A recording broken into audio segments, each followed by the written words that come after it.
Welcome to episode 19 of Speedway Crazy Show, and tonight's guest is the legendary Speedway referee. We've seen him on Speedway Grand Prix, having a look at all the riders doing their stuff, making sure they follow the rules. I'm talking about Krister Gardell. Let's head over to him right now.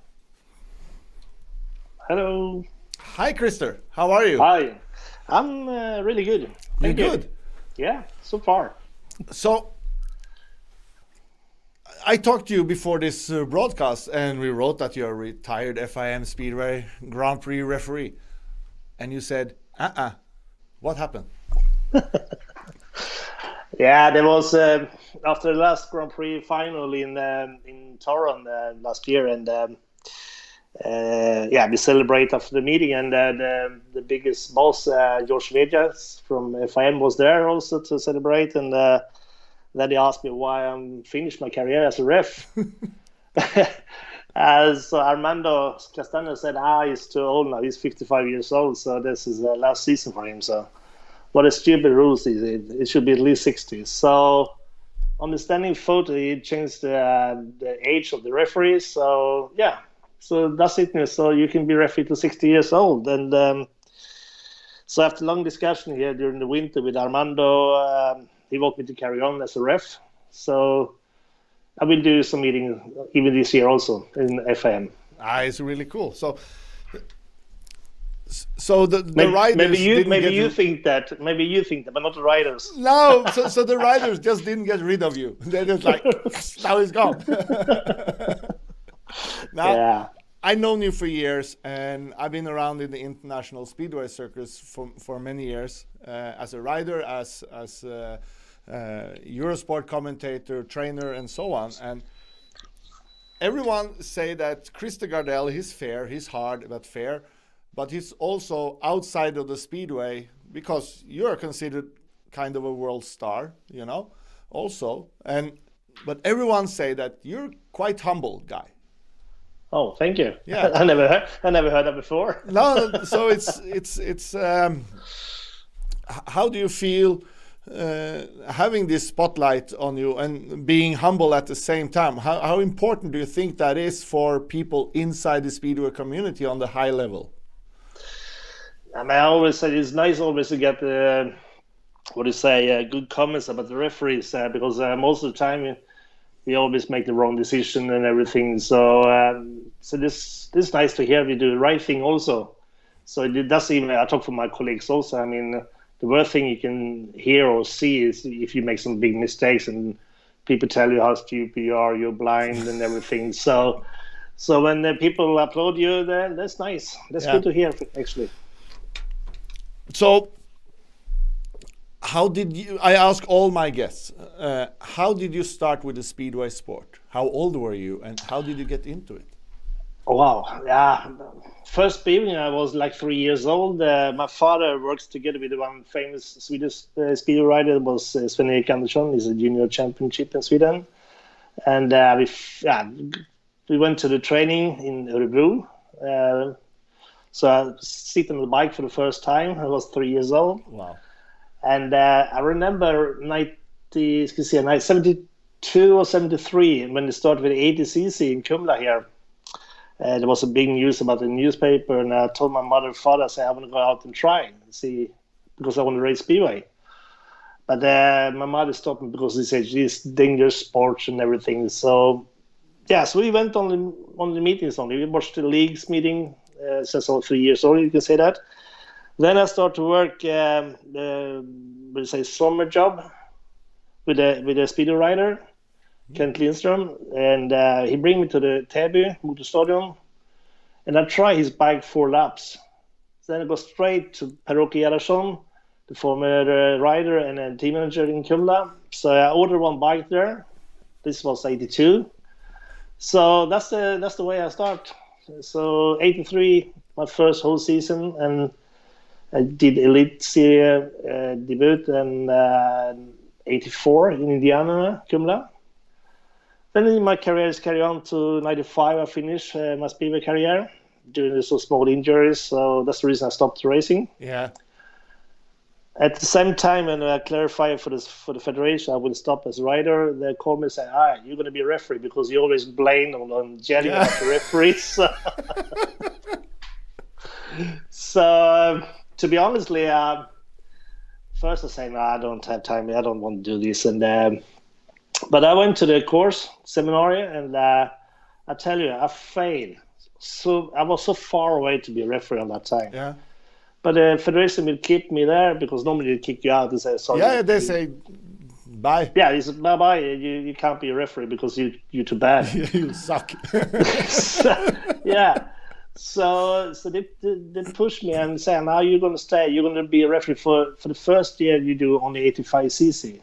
Okay, that's a good option. Yeah. I can tell you this is the best school because 85cc or Ungdom, junior speed and everything happened there. Yeah.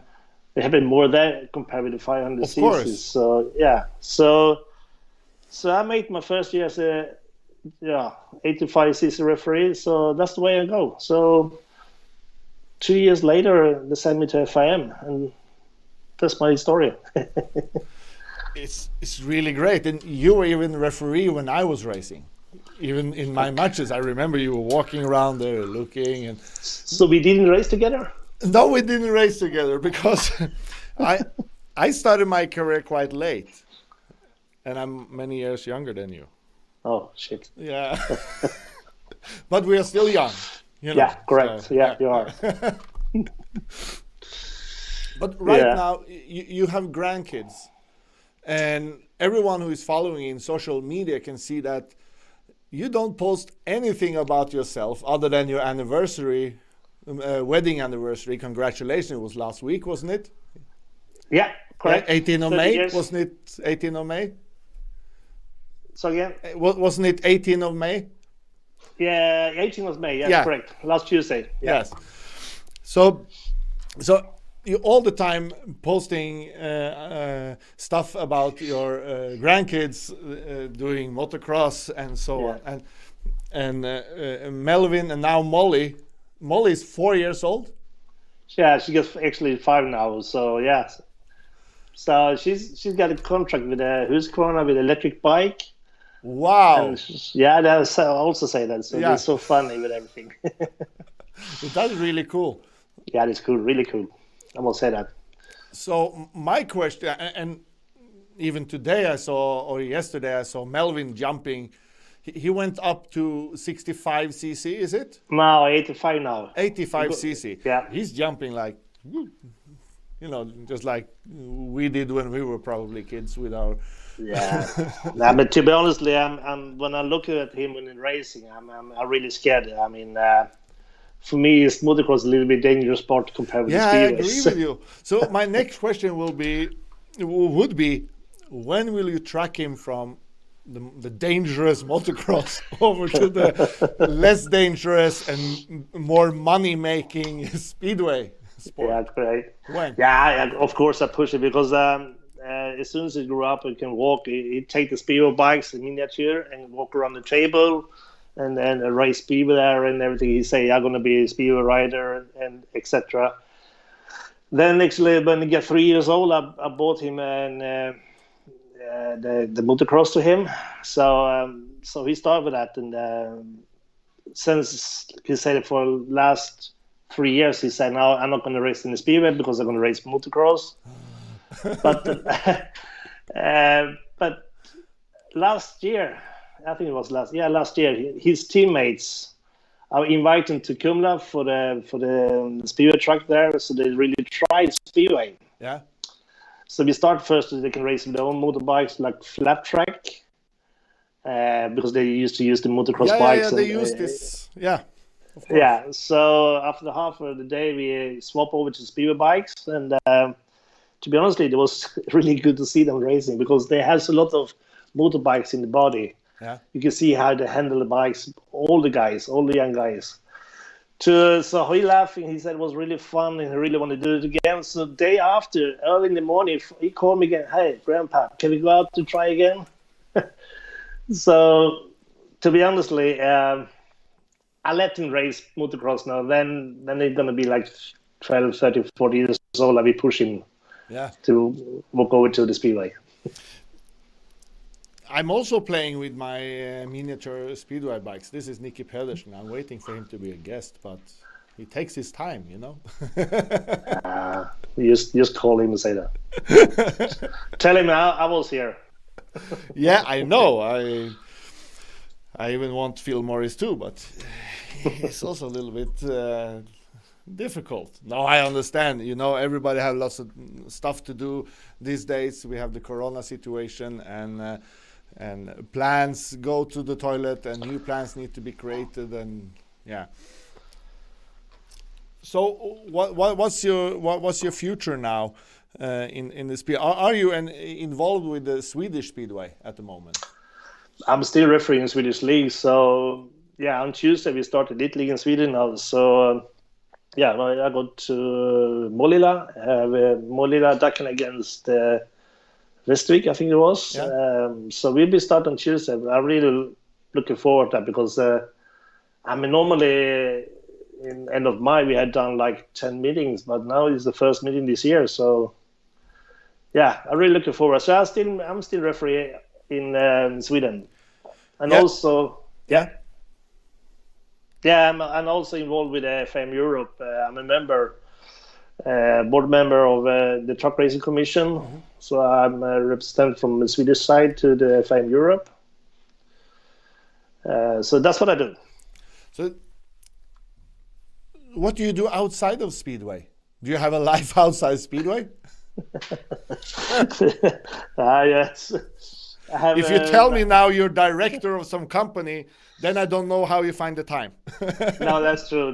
Now, of course, yes. I'm a sales country leader for the Enersys. This is a battery company. We sell battery for the forklifters, and so there's a big batteries we've done. Yeah. Okay. So I'm responsible for that sales team, and but I had done this so many years now with the Speedway in my work, so it works quite well. Yeah. But you're talking about batteries. Okay, you're selling batteries, but what about Speedway on batteries? I know the bikes is trying and the testing. I know some people in Denmark do it, and to be honest, I don't see any result yet. But I mean, it works on motocross, so maybe it works also on speed. I don't know. I also know one in Germany tried this bike, so yeah, it can be future. But to be honestly, when you go for Speedway, you look for a Speedway, you need a noise. Yeah, I fully agree. I see that in social media, it's like a campaign to take down everyone who's even trying to promote the electric Speedway. I feel sorry for the guys that is trying, because with Speedway fans, I understand it's not very popular.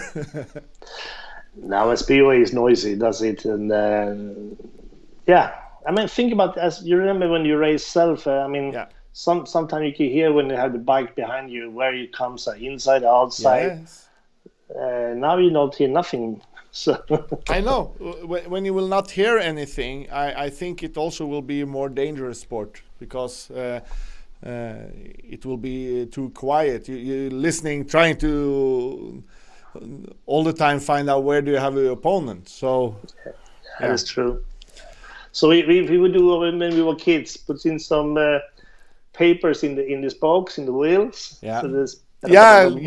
Flap, flap, flap, flap, flap, flap, flap, flap, flap. Correct. Yeah. It's but you know, good luck for trying to make this. I think it was since 1928 we use methanol on Speedway as a standard. It's only the smaller bikes which don't use methanol at this moment. Correct.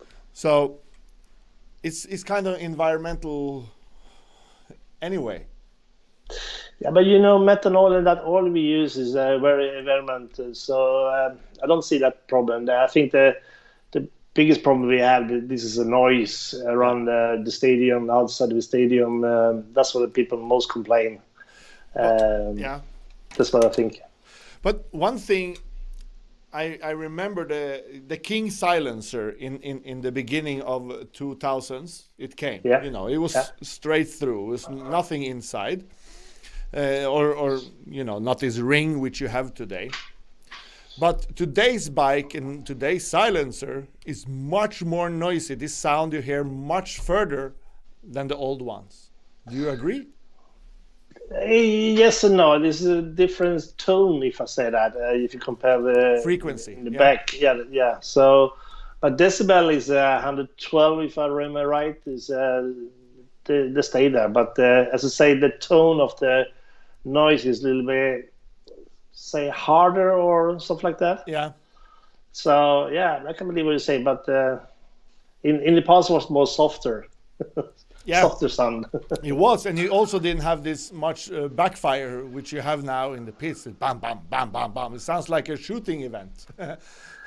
Yeah, but if you have that, then you have some small problem with the carburetor. Yeah. or you mix with something, I don't know. In 2006, when I was racing for Örebro, I just received my new bikes from Boxma. Down in Motala, he gave me 2 brand new bikes, and I got the new King silencers on. Everything was quite nice. I had a warm up, and the silencer burned out inside out. Yeah, we had a filter inside. Yes, but I raced all the season, and until we had to change to this silencer, we had the 2 pipes inside the system, you know. But it worked, and it was noisy. And so you're telling me you're cheating that time? I was cheating like hell, but it wasn't good enough, so it didn't matter. Nah, that was in the past. Yeah, I know. We can take a time machine, and you can scream at me then. Yeah, right. So that's what you're going to do now. Go back to be a referee. Poor riders.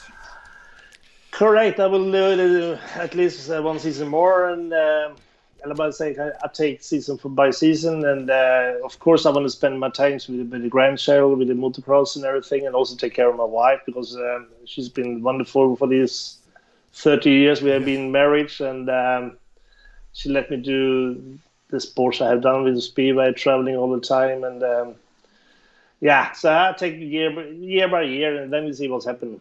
Do you bring her along on the Speedway sometimes? Yeah, sometimes she follows me, but for her it's quite boring. I mean, most of the time you take the light flight into that country, go to straight to the hotel or to the track, do the meeting, back to the hotel, and fly back home early in the morning. And because you're so tired to traveling every weekend, more or less, you want to be back home. So this happens. Sometimes we can go a couple of days before for the meeting, and we do some visit in the cities, but most of the time, late flight in and early flight back home. Yeah, because you have all these meetings when going on at the different at the events, and I know how this is. When I was working for Lindbeck, it was like going there. I tried to bring a girlfriend one time, but it was impossible, you know, because I need to be everywhere at the same time. Yeah, no, of course. I mean, you invite your wife in this case now, Anne-Marie, here, to follow me to Poland or England or wherever I go. I mean, of course, I want to take care of her also. I mean, I don't want to leave her on the hotel and wait till I'll be back. It's not fair. So, I know. I agree with you. So you try to do the best thing, but most of the time I fly straight to the country where I should be referee, and spend my time with my colleagues there, with the FM colleagues and the FM Europe colleagues, and we do the meeting and then go back home again. Yeah.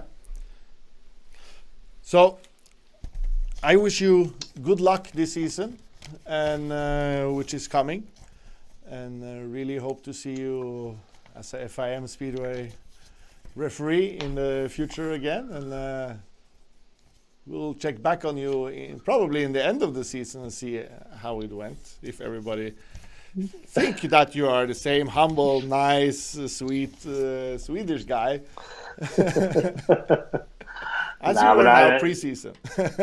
yeah, nah, I mean, I try to be always a nice guy, but of course, as a ref, you have to be in this kind of level when you do the meetings, and side of track is a little bit different, but yeah, I'm a quite nice guy. I'm not so bad guys. No. You are for me. You are this person. This type of grandfather person. You're smiling. Wow. You're happy. Everything is good. So yeah. Yeah, man. I mean, you love the sport and everything. So why should you be sad when you go for the meeting? And you should be happy. Yeah. I know. I totally agree with you. Yeah. Thank you for joining us. We will talk later, Krister. Thank yourself, and carry on with this. What you're doing. You do a good job here. We will see you soon. Bye. Thank you very much. Bye. Bye.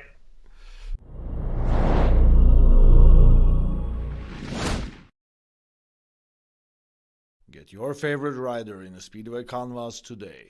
Buy them at speedwaycanvas.com.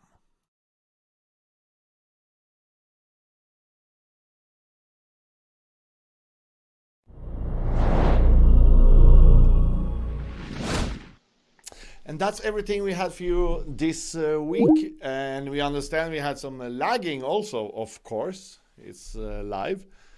We managed to fix that now in the end. But anyway, thank you, Krister Gardell. We had his voice out there anyway. Katie Gordon is next week. And she's a 17-year-old speedway rider, British speedway rider.